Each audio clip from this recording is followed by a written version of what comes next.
Pour éviter tout risque d'effondrement et d'accident, toute la partie haute du clocher doit être déposée.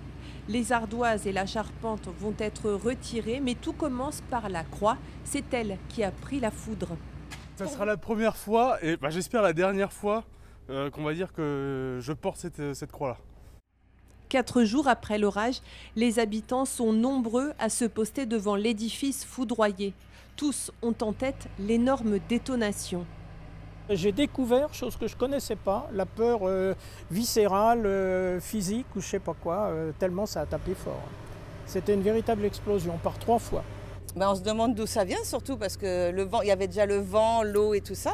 Et donc quand ça pète, nous on est à table, on est en train de boire un coup et tout d'un coup on voit une grosse lumière atterrir en plein milieu de la table et c'est vrai que ça fait énormément peur, donc on se demande ce que c'est. Et oui, moi ça m'a décollé de 40 cm chez moi. Ouais.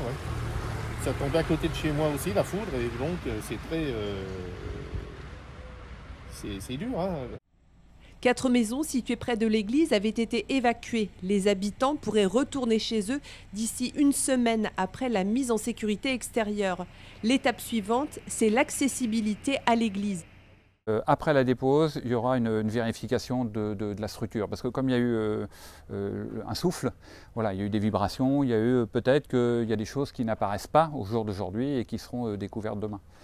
Telles des fissures, des glissements même au niveau des cloches. Si ça se trouve, les cloches ont pu bouger, on ne sait pas. Donc à partir de là, il y aura pareil une expertise vraisemblablement de fait au niveau du bâti en lui-même. Le coût des réparations pourrait avoisiner les 400 000 €. Au-delà des assurances, la mairie pourrait solliciter les fondations patrimoniales.